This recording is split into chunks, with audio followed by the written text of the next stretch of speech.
The following program is brought to you by TZ Productions, offering 40 years of media experience.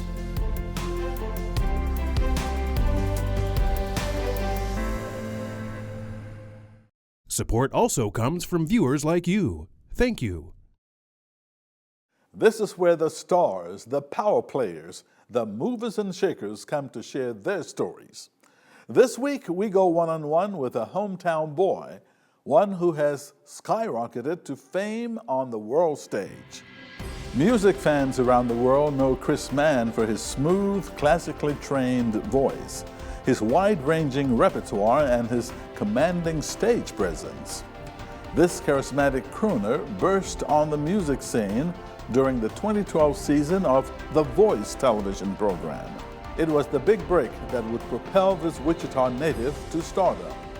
Mann's meteoric rise has led to several hit songs, his own network television specials, and national concert tours. Now, with his star still on the rise, Chris Mann is here in our studio to share his secrets for success and explain how his Kansas upbringing helped to prepare him for the rigors of show business. It's a power-packed half hour coming your way as we go one-on-one with music superstar Chris Mann right now.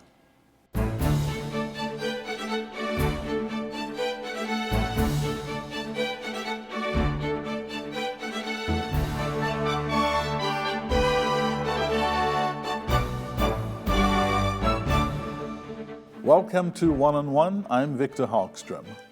I'm so glad you could join me as I visit with one of the hot stars on the national music scene.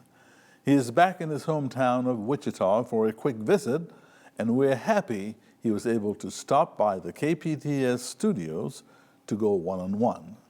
Chris Mann, welcome. Thanks, Victor. Thanks for having me. Our pleasure. Now, how does it feel to be back home? I love coming back home.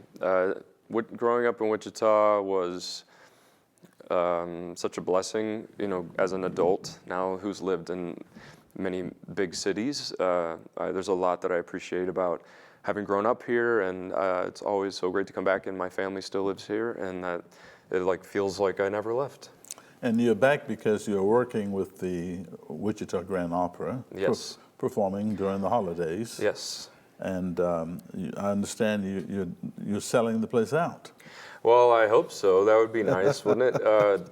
It's my first time working with the Wichita Grand Opera, so I appreciate them asking me to be a part of their season. And anytime I get to come back to Wichita to sing, I will definitely do it. So how is visiting Wichita now that you are a famous personality? Well, I feel famous when I come here. You do?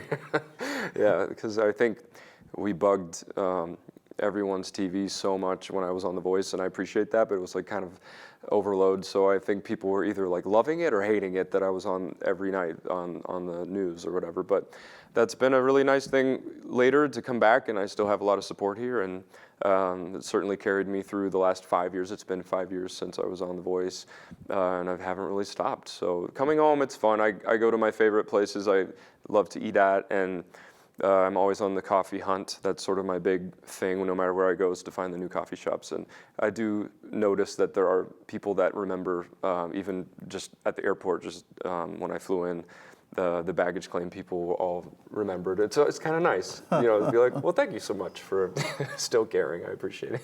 Well, that's very nice, very warm. Yeah, of course. How is growing up in Wichita, tell us about those days when you were growing up.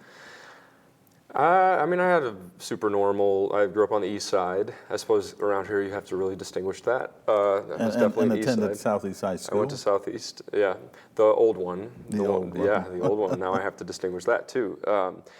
I remember when I was a freshman in high school, it really started in 8th grade. I went to Coleman, and my friends were all in choir, and I hadn't really started singing yet. And I just remember thinking that I was missing out on something, and that's when I joined the choir. And that carried me to Southeast, where Marvin Latimer was the director at the time.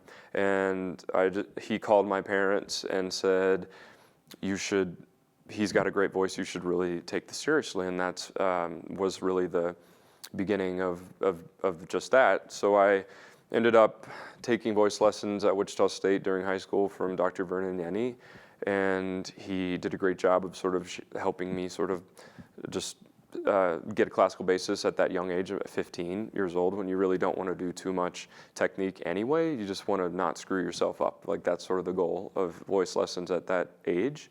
So I started doing that.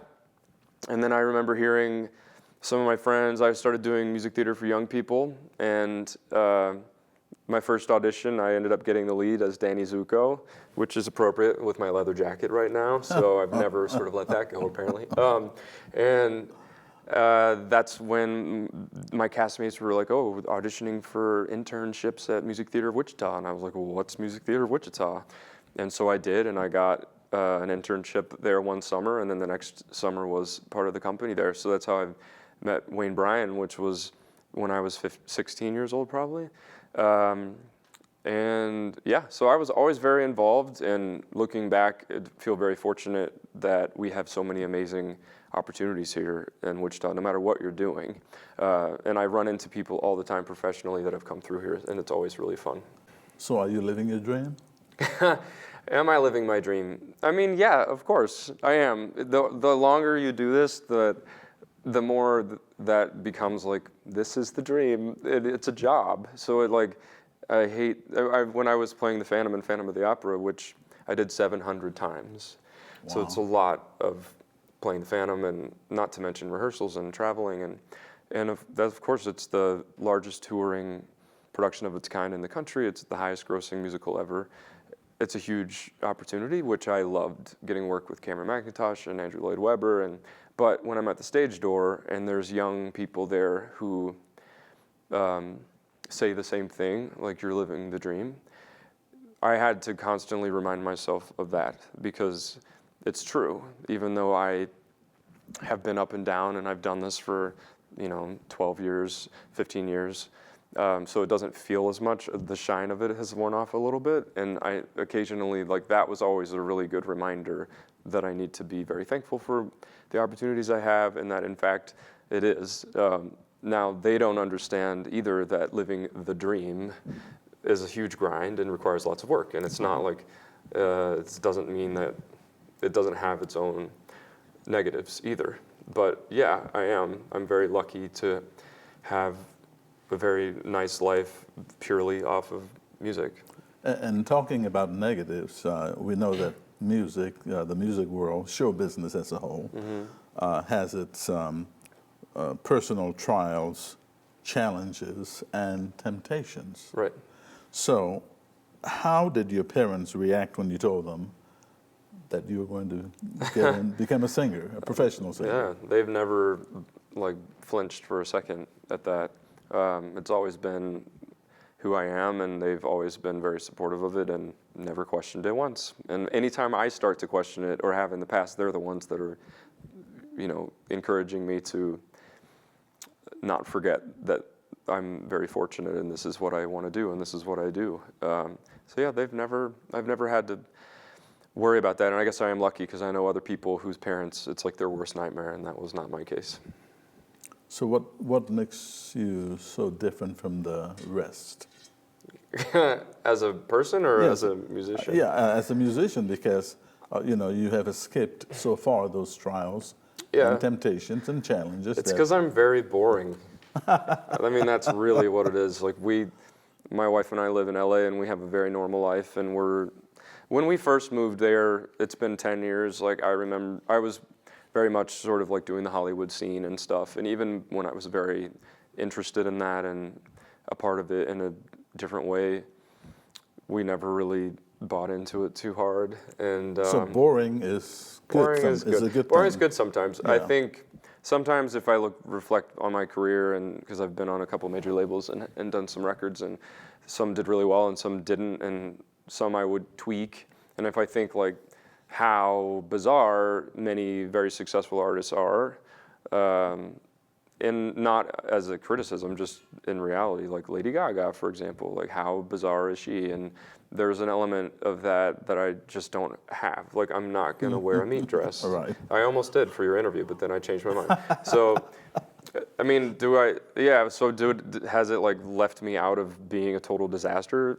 Yeah, but does there some days when I'm like, oh yeah, if I just, wore that meat dress, who knows where I'd be?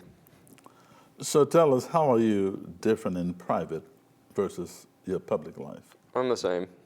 Probably for a fault like we just discussed. I mean, there's some, again, like I've had management and people professionally that sort of like managed my career who, especially when I first moved to LA, they very much were encouraging me to have some sort of persona in public that wasn't really reflective of who I was, whether that was like being single when I wasn't, or A Lady Gaga type persona? well, Or nothing something that different? extreme, just Not more extreme. like it's all like, it's just kind of fake and it didn't really work for me. And, hiding the fact I was in a relationship, I'm now married, and like that in the beginning was a problem. Like things like that would have been something that they would have wanted to adjust. And I'm like, why?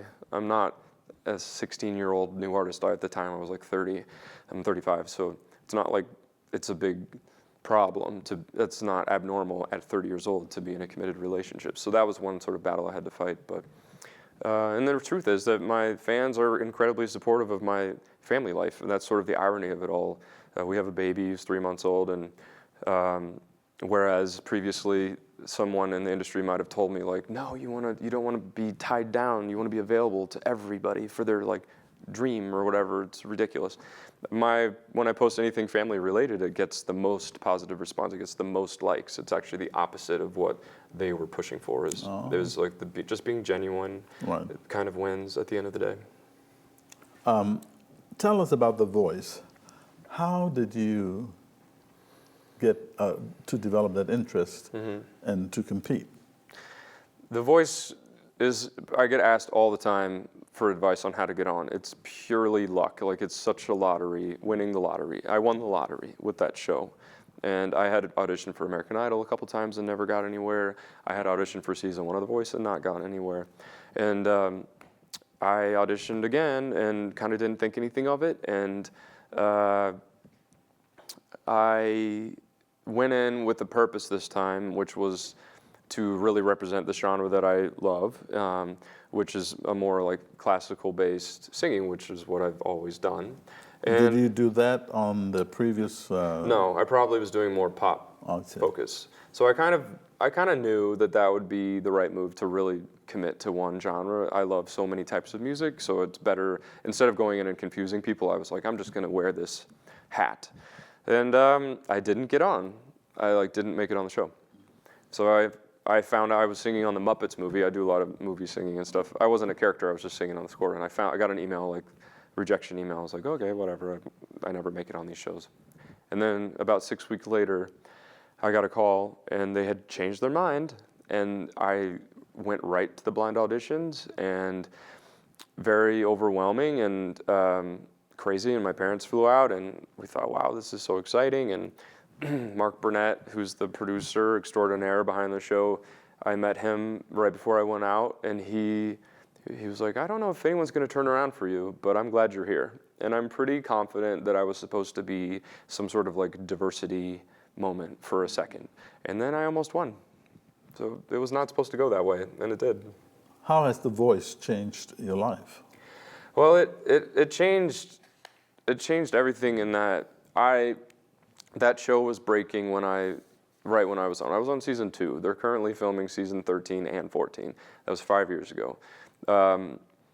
People had just discovered the show. So at the time, NBC chose to really break and do a big push by putting the premiere of season 2 right after the Super Bowl. And I was one of 3 or 4 artists that were featured on that episode. And at the time, it was the highest viewed show ever. I think it was 36 million people. Yeah. So in one day, I had 36 million people see me sing on national television. So that changes things. And then that's why it's still today, because that show's been going on for a while, but people were really watching it that night. So I still, 5 years later, get recognized and supported and have fans from that show. It changed my life. I signed another major deal after that. I signed with Republic Universal Records and made 3 albums. I made the Christmas album. I was able to make PBS specials that I'd always wanted to make. I made 2. Definitely, I'm happy to talk about filming those. It was like the hardest day ever in LA. And I've toured and played thousands of shows over the last 5 years nonstop. And not to mention then having the luxury of being able to be cast as the Phantom. And that wasn't related to The Voice. I had to earn that part. But I mean, of course, I added a little bit of oomph to the name for those 2 years. But I'm actually not even done. I'm the newest Voice thing. It's like the gift that keeps on giving, or the disease you can't get rid of. I don't know which one it is. I'm very fortunate to be asked to be part of the launch cast for their new multi-million-dollar residency at the Hard Rock Las Vegas, which opens this spring 2018. So me and 5 other people that are, notable acts from the show are going to be doing a nightly show 8 times a week in this electric, incredible big show in Vegas. So I'm relocating there for 6 months next year. So I'm excited about that. So how has fame changed your life? It hasn't. I mean, Are you one of those who like chocolate M&Ms only in your room and you're sweet? No. You want certain bottles of water and but I have had people work for me who sort of acted like that was necessary for me. Right. It's totally not necessary for me. And in fact, I've changed all of my writers since I've become a little bit more independent because I don't require such extravagance. But a writer, when you do show up to do an event, you do need, and you're going to be there from like 2 or 3 p.m. till 11 p.m. You need to eat something. Like that's really, it's all practical things. Right. So I don't need green M&Ms. They need to be brown. But fame hasn't changed my life. We've been very lucky to have great success, and we've been smart with our success, and hope to continue to do so. And we've surrounded ourselves in LA with like-minded people who aren't crazy. All right, on that note, let's play a little game. Okay. I enjoy doing that on this program. Okay. All right, here's the rule. I will name something, and you give a quick answer about what you would change about it if you could. Okay. All right? What would you change about the music business? Right. Yeah, you said quick answer. Yes, quick answers. I would. This is terrible. I'd get rid of anyone that's been working in it longer than 30 years. Oh my goodness! Why is that? Because they're too old-fashioned? You just need some new blood in there. It's like recycling the same people. People and ideas. Are you trying to end my career on this No, interview? no. I pray not. Yeah, no, I'm being honest. Yeah, let's get some new people in there. What would you change about music education in America? Give them all the money. I mean, it's so obvious, and I think it's incredibly important. And of course, I'm from the Midwest. I'm from Wichita, and I live in LA, and I know that Kansas has struggled with that question, which is a complete tragedy that needs to be fixed. Like, there's no question here that the funding for this station, for all stations, not to mention school education, music education, needs to be a top priority and not completely cut. Right. What would you change about your personality? Wow, do I have to pay you for therapy? Is this like therapy? Do you take insurance? My personality, sometimes I need to just be a little bit more patient. That would be good, to take that extra breath sometimes. What would you change about your past? I would, from a career standpoint, I wish I would have known a couple things earlier that I think might have changed the trajectory here or there. But I don't know. I don't know that I have any real regrets. I feel like everything is playing out and continuing to play out in a way that I'm going to let carry me where it wants to go. You seem to be doing well. Thanks. I am, and I need to always remember that I am doing very Not well. same, but you are doing very well. Yeah, and yeah. It all, you never know where you're going to end up. What about, what would you change about Wichita? I wish there were more boutique coffee shops. I swear that's like my thing, that's what I want. I wish there were a few more coffee shops. But I love coming home. It's growing. I don't know that I'd change anything. I think if I went back to what we talked about earlier, just about making sure that everyone is as accepting in this time and loving towards each other as possible here and everywhere, but that I would encourage that. Right. What about Kansas? Same thing, but I also love being from Kansas. I think it's really fun and cool, and it has always gotten a lot of like peaked responses because either a lot of people haven't met someone from Kansas. It's ridiculous, but I feel like it's always entertaining to be from Kansas. But I don't know, I wouldn't change much. I just think it's really important that we keep up with humanity. Right. Mm-hmm. The last question in this game is, what would you change about America? Yeah, I mean, I just sound like a crazy broken record. I live in LA. There's just a lot going on right now. I live in Los Angeles, and right now, I know that we're gonna air this a number of times, but the whole city's on fire. And it's a tumultuous time, and it's a scary time. So we have nature fighting us, and we fight each other, and that it's like something's gonna give if everybody's fighting each other all the time, and it's just negative chaos. So I think it's really important for no matter where you lie politically, is just to be very caring and open-minded and being a human and caring and just like having empathy and all those things that you don't have to be like a liberal or conservative to have. You just need to have them, because if you don't, then it's, the hills are on fire. So tell us, what is your next career challenge? I have a new album that I'm making right now that I've been working on for the last year. Does it have a title? Well, I've been calling it Urban Songbook, even though I think it will be still called Urban Songbook. So like the whole concept was that I love standards, but I also love one of my very first tours was with a neo soul artist named India Ari, who I love, and super urban. And those sounds that come from urban music have always gotten me very excited. And so I thought, well, what if I just combine them and make a super current spin on a standard? And so that's where it started, which has evolved into writing original music for it.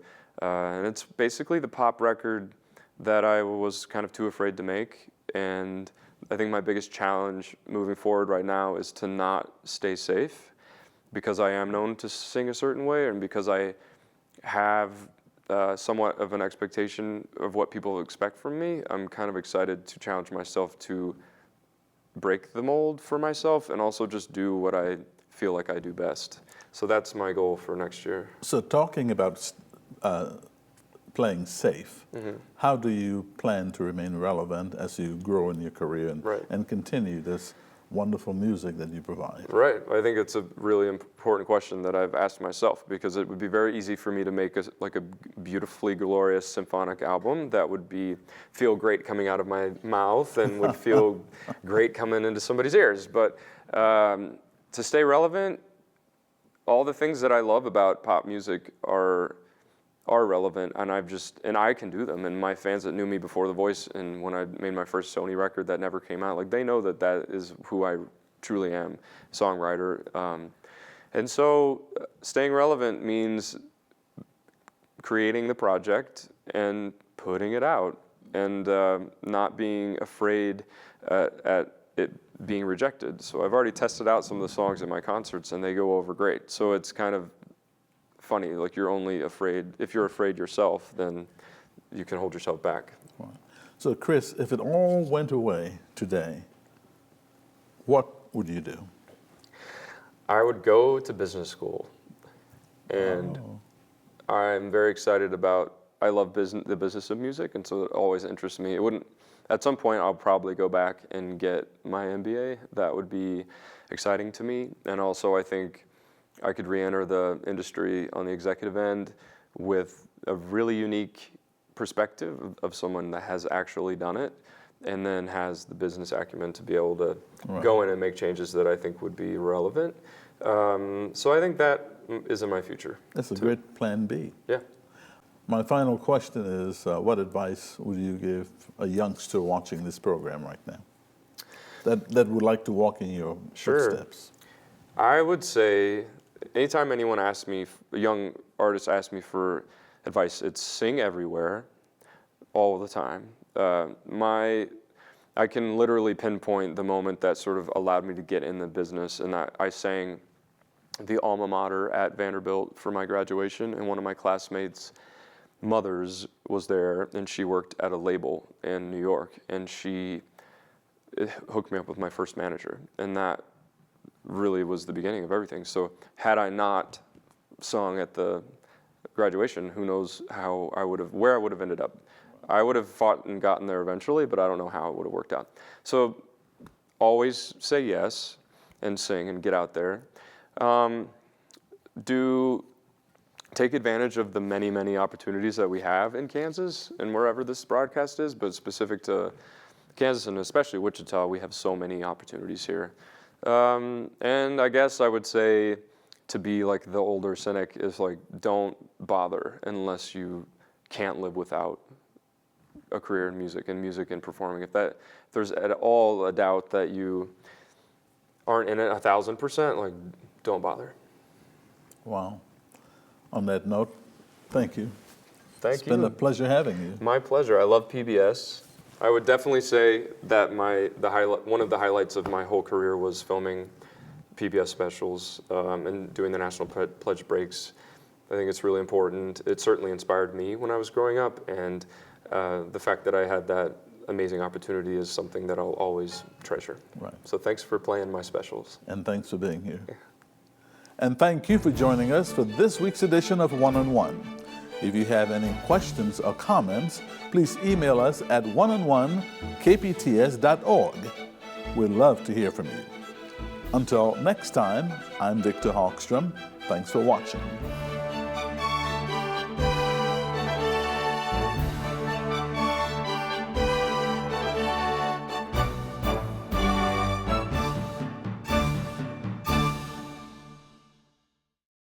The preceding program was brought to you by TZ Productions, offering 40 years of media experience.